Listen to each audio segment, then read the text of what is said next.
பாலும் தெளிதேனும் பாகும் பருப்பும் இவை நான்கும் கலந்துனக்கு நான் தருவேன். கோலம் செய் துங்கக் கரிமுகத்து தூமணியே, நீ எனக்கு சங்கத் தமிழ் மூன்றும் தா. சிவாய நம. மாணிக்கவாசகப் பெருந்தகை திருச்சதகத்தில் மெய்யுணர்தலை மேலும் பாடுகிறார். பவன் எம்பிரான் பனி மாமதிக் கண்ணி, விண்ணோர் பெருமான் சிவன் எம்பிரான், என்னை ஆண்டு கொண்டான் என் சிறுமை கண்டும் அவன் எம்பிரான், என்ன நான் அடியேன் என்ன இப்பரிசே புவன் எம்பிரான், தெரியும் பரிசு ஆவது இயம்புகவே அப்படின்னு பாடுறார். இந்த பாட்டு முழுக்க அவர் எம்பிரான் எம்பிரான் சொல்லிக்கிட்டே வரார். பவன் அப்படின்னா தோற்றுவிப்பவன், பனி அப்படின்னா நமக்கு தெரியும் குளிர்ந்த, மாமதி அப்படின்னா பெருமை வாய்ந்த சந்திரன், கண்ணி அப்படின்னா முடியில் அணியும் ஒரு சிறு மாலை, சிவன் அப்படின்னா பொருள் என்னன்னா மங்களமானவன், இப்பரிசு அப்படின்னா இத்தன்மை, புவன் அப்படின்னா பிரகாசமான பெருவெளியானவன், இயம்புக அப்படின்னா சொல்லுக. இந்த பாட்டில் அவர் என்ன சொல்கிறாருன்னா, உலகுக்கெல்லாம் தலைவன், அதுதான் அவர் எம்பிரான் அப்படின்னு சொல்கிறாரு. பவன் அப்படிங்கிறார். ஏன் பவன் அப்படின்னா உலகத்தை தோற்றுவிப்பவன், அதனால் உலகத்திற்கு காரணமானவன் அவன் எம்பிரான் சிவன். அவர் என்னை என்ன பண்ணார், ஆண்டு கொண்டார், என்னையே அவர் ஆட்கொண்டார் அப்படிங்கிற கருத்தை தான் அவர் இங்கே சொல்ல வரார். பவன் சிவன் அப்படிங்கெல்லாம் இறைவனுடைய பெயர்கள். ஆகமங்களில் மந்திரங்கள் சொல்லும் பொழுது பவாய தேவாய, சிவாய தேவாய, உக்ராய தேவாய அப்படின்னெல்லாம் சொல்வார்கள். பவன் அப்படின்னா தோற்றத்திற்கு நிலைக்களமாய் உள்ளவன், இந்த உலகத்திற்கு நிமித்த ஆகிறதுனால பரமசிவத்திற்கு உரிய சிறப்பு இலக்கணங்களுள் ஒன்றுதான் பவன். அவன் ரொம்ப பெரியவன், எங்களுக்கெல்லாம் தலைவன் அவன்தான். அதனால் நான் என்ன சொல்கிறேன், பவன் எம்பிரான் அப்படின்னு சொல்கிறேன். அப்புறம் என்ன சொல்கிறேன், பனி மாமதி கண்ணி அப்படிங்கிறேன். பனினா குளிர்ந்த, மாமதினா சந்திரன். குளிர்ந்த சந்திரனை எங்கே வைத்திருக்கிறார், தன்னுடைய முடியில் சூடியிருக்கிறார். கண்ணி அப்படிங்கிறது தலையில் அணியும் ஒரு மாலை. அந்த இறைவன் தன்னுடைய தலை முடியில் என்ன சூடியிருக்கார், குளிர்ந்த அழகான பிறையை சந்திரனை சூடியிருக்கிறார். அப்படி நிலாவையே தன் தலையில் சூடியிருக்கிறவர் என்ன பண்ணார், என்னுடைய சிறுமை பார்த்தார். அவரும் அவ்வளோ உயர்ந்தவர், திரும்பவும் அவருக்கு மனசே ஆகலை, அதனால் சொல்கிறார் எம்பிரான் அப்படிங்கிறாரு. எவ்வளோ வசதியானவர், நிலாவை தன் தலையில் வச்சிருக்கிறவர், என்னை ஆண்டு கொண்டான், என்னையே சேர்த்துக்கிட்டாரு, ஆட்கொண்டார். அதுவும் எப்படிப்பட்டவன், நான் என் சிறுமை கண்டும். ஏன் இங்கே சிறுமை கண்டும்னு சொல்கிறாருன்னா, ரெண்டாவது வரியில் விண்ணோர் பெருமான்னு சொல்கிறார். விண்ணோர்னா தேவர்கள், அவர் தேவர்களுக்கு உரியவர் அப்படின்னா அதில் ஒன்றும் ஆச்சரியம் இல்லை, ஏன்னா அவர் தலையில் சந்திரன் சூடியிருக்கார். அப்படியா அப்படின்னு பார்த்தா இல்லை, அவர் ரொம்ப ரொம்ப கருணாமூர்த்தி. ஏன் தெரியுமா, என்னை ஆண்டு கொண்டான். எப்படி ஆண்டு கொண்டான், அதுவும் என் சிறுமை கண்டும். நான் ரொம்ப சாதாரண அற்பமானுடனும் அவனுக்கு தெரியும், அதெல்லாம் பார்த்த பிறகும் என்னை கண்டு கொண்டான். அது அவருக்கு அப்படியே ரொம்ப ஆசையாக இருக்குது. எப்படி இவர் இப்படி தாய் மாதிரி வந்து என்னை ஆட்டுக்கொண்டார், என்னை அழகாக என்னை தனக்குள்ளே சேர்த்துக்கிட்டாரே அப்படின்னு சொல்லிட்டு அவருடைய இறைவனுடைய அளவிலா கருணையை தான் பார்த்து பார்த்து வியக்கிறார். அதனால தான் அவர் என்ன சொல்கிறாருன்னா, புவனம் அப்படிங்கிறது இவ்வளோ பெரிய உலகம், அந்த புவனத்தில் தேவர்கள் அப்படிங்கிறவங்க விண்ணில் இருக்கிறவங்க, அவங்களுக்கு அவர் செஞ்சார் அப்படிங்கிறதுல பெரிய ஆச்சரியம் இல்லை. ஆனால் சாதாரண அற்ப மானுடனான என்னை வந்து பார்த்துருக்கார், எனக்கு அவர் அருள் புரிந்தார் அப்படின்னு அவருக்கு அப்படியே மனசார பாராட்டுறார். அவர் எப்படி தெரியுமா, எப்படிப்பட்டவர்னா எம்பிரான். நான் அவருக்கு யார் அப்படின்னா அடியேன் அவருக்கு அடிமை அப்படிங்கிறார். என்னை ஆட்கொண்டார் அல்லவா, அவருக்கு நான் அடிமை. இதுவே சிறப்பு. நான் அடிமையாக இருக்கிறது சிறப்பா அப்படின்னா ஆமாம் சிறப்பு. ஏன்னா இதை தான் மாணிக்கவாசக பெருந்தகை மெய்யுணர்தல் அப்படிங்கிறார். இதுதான் அப்பர் பெருமானும் சொல்வார். இறைவனுக்கு தம்மை அடிமையாக தான் அவரும் எடுத்துப்பார். அதனால் இவரும் என்ன சொல்கிறாரு, அடிமைங்கிறார். இப்போது உலகத்தையும் உயிர்களையும் தோற்றுவித்ததுனால இவரை பவன்னு சொல்கிறாங்க. அதனால தான் அம்பிகைக்கு பவானிங்கிற பேர் வந்துச்சான். இப்போ எப்போவுமே தோன்றும் பொழுது அவருக்கு பவன்கிற பேர். அவர் என்ன செய்வார், மக்களுக்கெல்லாம் தலைவனாக இருப்பாராம். தலைவனாக இருந்து என்ன செய்வாராம், வழிகாட்டுவார். மனிதர்களுக்கு கொஞ்சம் கொஞ்சமாக வழிகாட்டுவார். அதை ஓரளவுக்கு சில பக்தர்கள் அடியார்கள் புரிந்து கொண்டு உணர்ந்து கொண்டு கொஞ்சம் கொஞ்சமாக தன்னை மேம்படுத்திப்பாங்க.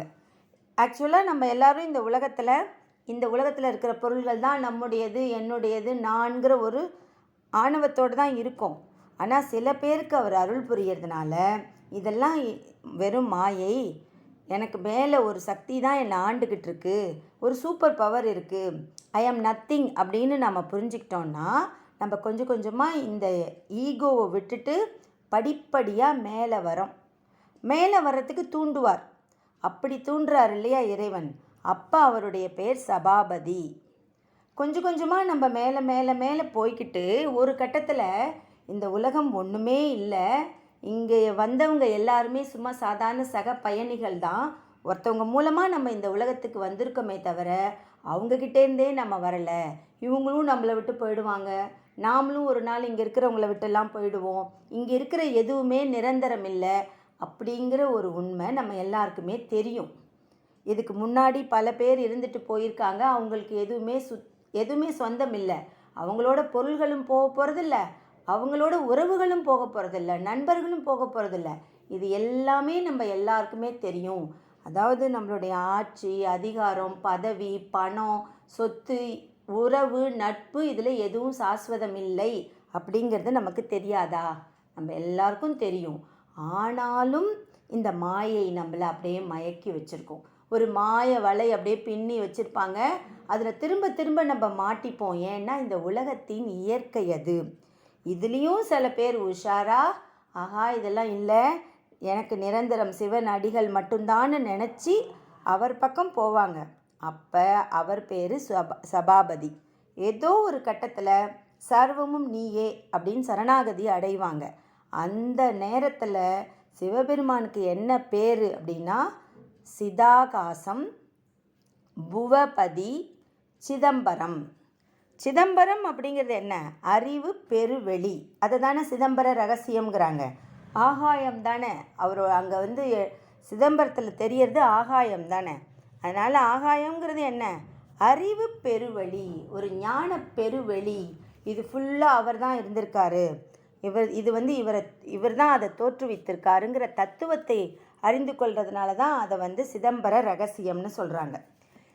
இந்த இடத்துல நமக்கு நல்லா புரியணுங்கிறதுக்காக ஸ்ரீமத் சுவாமி சித்பவானந்தர் ஒரு உதாரணம், ஒரு எடுத்துக்காட்டு காமிக்கிறார். என்ன காமிக்கிறார் அப்படின்னா, திரைப்பட காட்சியை நீங்கள் நல்லா கவனிங்கிறார். இங்கே ஏன் திரைப்பட காட்சியை சொல்கிறார் அப்படின்னா, சினிமாவுக்கு நம்ம போனோன்னா, சினிமா தொடங்கிறதுக்கு முன்னாடியே போயிட்டோன்னா அங்கே லைட்லாம் போட்டிருப்பாங்க. நம்ம கண்ணு முன்னாடி என்ன தெரியும்னா சினிமா ஸ்க்ரீன் தெரியும். அந்த ஸ்க்ரீன் இருக்கிறதான உண்மை, அந்த திரை தான் அங்கே இருக்குது, அதை நம்ம நல்லா பார்த்துட்ருப்போம். ஆனால் திரைப்படம் தொடங்கின உடனே என்ன ஆகிடும், எல்லாம் லைட்லாம் ஆஃப் பண்ணிடுவாங்க, ஃபுல்லாக டார்க் ரூமாக ஆகிடும். அந்த இடத்துல நமக்கு என்ன ஆரம்பிக்குதுன்னா, சினிமாவில் காட்சிகள் வர ஆரம்பிக்கின்றன. அந்த காட்சிகள் வர வர, அந்த சினிமா கதை வர வர நம்ம பார்க்குறது என்னவா இருக்கும் அப்படின்னா, திரைப்படத்தில் வர கதாநாயகன், கதாநாயகி, மற்றபடி அங்கே வர காட்சிகள், சண்டை காட்சிகள், நகைச்சுவை காட்சிகள், பாட்டு, நடனம், இப்படின்னு ஒன்று ஒன்றா பார்த்துக்கிட்டே அந்த படத்தை பார்த்துக்கிட்டே இருப்போம். அந்த நேரத்தில் நமக்கு அங்கே திரை தெரியுமா அப்படின்னு கேட்குறார் சுவாமி சித்பவானந்தர். சினிமா பார்த்துட்டு இருப்போம் இல்லையா, அப்போ நமக்கு சினிமாவுடைய அந்த காட்சிகள் தான் நம்ம கண்ணுக்கு தெரியுமே தவிர, அங்கே இருக்கிற அந்த ஸ்க்ரீன் நம்ம கண்ணுக்கு தெரியாது. உண்மையிலேயே அங்கே இருக்கிறது ஸ்க்ரீன் தான், ஆனால் அந்த ஸ்க்ரீன் நம்ம கண்ணுக்கு தெரியாது. அங்கே ஆக்சுவலாக இல்லவே இல்லை, அந்த நடிகர்கள் இல்லை, நடிகைகள் இல்லை, அங்கே யாரும் பாடலை, அங்கே யாருமே ஆடலை, எதுவுமே நடக்கலை. ஆனால் அது எப்படி இருக்குது, ஒரு மாய தோற்றம் அங்கே அதுதான் இருக்குது அப்படின்னு அந்த கொஞ்ச நேரம் நம்மளே மறந்துடுறோம்ல. அந்த சீனில் அப்படியே அதை நிஜம்னு நினச்சி சில சமயம் அங்கே பயங்கரமான காட்சி வந்தால் நம்மளும் அப்படியே திடுக்குன்னு ஆயிடுறோம். அங்கே அப்படியே சிரிப்பு காட்சி வந்தால் நாமளும் சிரிக்கிறோம். அங்கே யாருக்காவது பெரிய சோகம் நடந்தால் நம் கண்கள் கலங்குகின்றன. இதெல்லாம் ஏன் நடக்குது? நமக்கு தெரியாதா இது சினிமா தான், இது பொய்ன்னு தெரியாதா என்ன? ஆனாலும் அந்த சில மணி நேரங்கள் நாம் நல்லா தெரிஞ்சே அது உண்மை அப்படிங்கிற அளவுக்கு மாறி போகிறோம். இது மாதிரி தான் இந்த உலகம் மொத்தமாகவே ஒரு பெரிய திரைப்படம், ஒரு பெரிய லாங் வெப் சீரிஸ் மாதிரி இது பாட்டு போயிட்டே இருக்குது. நம்ம எல்லாருக்கும் தெரியுது இதெல்லாம் பொய்ன்னு. ஆனாலும் எப்படி நம்ம திரைப்படத்தில் திரையரங்குகளில் போய் உண்மையான ஸ்க்ரீனை இந்த காட்சிகள் மறைக்கின்றனவோ அதே போல தான் எல்லாம் நம்மளை படைத்து தோற்றுவித்து நம்மளை இயக்குபவன் சிவபெருமான் நமக்கு தெரியும். இந்த ஜெகமே அவனுடைய படைப்புன்னு தெரியும். நம்ம யாருமே அவன் இயக்காமல் இயங்க முடியாதுன்னு தெரியும். ஆனாலும் என்ன பண்ணுவோம்? மாயையில் மாட்டிப்போம். அப்படி தான் அதுக்கு தான் அந்த சினிமா தேட்டர் அந்த சினிமா ஸ்க்ரீனை ஒரு எக்ஸாம்பிளாக சொல்கிறாரு நமக்கு புரியறதுக்காக. எப்படி நம்ம அந்த திரையரங்கில் போய் கொஞ்ச நேரம் 3 மணி நேரத்துக்கு அதுதான் உண்மைன்னு மறந்து போய் மாயையில் சிக்கிக்கிறோமோ அதே போல தான் இந்த உலகமே, இந்த வாழ்க்கையே ஒரு மாயை. ஆனால் தெரிஞ்சுமே நாம் அதை மாட்டிக்கிறோம். ஆனால் அந்த சிதம்பரநாதன் மனது வைத்தான் என்றால், அந்த தில்லை அம்பலவாணன் மனது வைத்தான் என்றால், அவன் அருளாலே அவனையே நாடி சென்று அவனையே நம்ம நினைப்போம், அவனையே நம்ம பாடுவோம். எது செஞ்சாலும் நம்ம மனசுக்குள்ளே இது அவனோட செயல், இங்கே இது என்னோட செயல் இல்லை. நம்ம நல்லா ஒரு விஷயம் பண்ணாலும் அது அவன் தானே பின்னாடி நின்று ஆட்டுவிக்கிறான், நம்ம இயக்குவிக்கிறான் அப்படின்னு நம்ம செய்கிற செயல்கள் அனைத்திற்கும் அவனையே நம்ம புண்ணிய செயல்கள் செய்தாலும் நம்ம என்ன செய்யணும்? இந்த புண்ணிய பலன் சிவபெருமானின் திருவடிகளுக்கே அப்படின்னு நம்ம அர்ப்பணம் பண்ணிக்கிட்டே வந்தோன்னா நமக்கு என்ன கிடைக்கும்? வீடு பேரில் கிடைக்கும். நம்ம இந்த உலக வாழ்க்கையிலேருந்து நம்ம போகலாம். இப்போ இதுக்கு முன்னாடி பாட்டில் அவர் எனக்கு இந்த உலகம் ஊழிக்காலம் முடியும் போதாவது என் வினை பயனை தீர்த்துரு அப்படின்னு சொன்னார். அப்போ இவருக்கு அடுத்த பாட்டுக்குள்ளே ஒரு மனசுக்குள்ளே கில்ட்டி ஆகிடுச்சிங்கிறாங்க. ஒரு பரிகாரம் தேடுறாரு. ஐயோ, நான் உன்னை போய் அப்படி நினச்சிட்டனே, நீ தான் பெரிய கருணாமூர்த்தியே, நீ தான் அழகாக திருப்பெருந்துறையில் எனக்கு காட்சி கொடுத்தியே, உன்னை போய் நான் இப்படி கேட்டுட்டனே, உனக்கு தெரியாதா என்ன? என்னை எப்போ எப்படி எப்பொழுது ஆட்கொள்ள வேணுங்கிறலாம் உனக்கு தெரியும். அதனால் நான் போய் எனக்கு இது வேணும் அது வேணும் திரும்ப திரும்ப கேட்கக்கூடாது. வீடு பேரு வரணுன்னாலும் அது உனக்கு தெரியும். ஆசை அருமீன்கள் ஈசனோடு ஆயினும் ஆசை அருமீன்கள் அப்படின்னு சொல்லுவாங்க இல்லையா? அதனால் உன்னை நான் அடையணுன்னாலும் அதுவும் உன் கையில் தான் இருக்குது. It is also in your hands அப்படின்றத உணர்ந்து இவர் திரும்ப பாடுறார். நான் ரொம்ப அற்ப மானிடன், விண்ணோவர்களுக்கு மட்டுமல்ல நீ எம்பிரான். அவருக்கு ரொம்ப ஆதங்கமாக ஆனதுனால தான் ஒவ்வொரு வரியிலும் எம்பிரான் எம்பிரான் எம்பிரான்கிறாரு. எம்பிரான்னா என்னை ஆட்கொண்ட கருணையான கருணாமூர்த்தி என் சிவபெருமான், அவருக்கு எல்லாமே தெரியும் அப்படிங்கிறது தான் தம்மை ஆட்கொண்ட மகிமையை ரொம்ப உச்ச நிலையில் வைத்து மாணிக்க வாசகர் இந்த அழகான திருப்பாடலில் நமக்காக பகிர்ந்து அருள்கிறார்.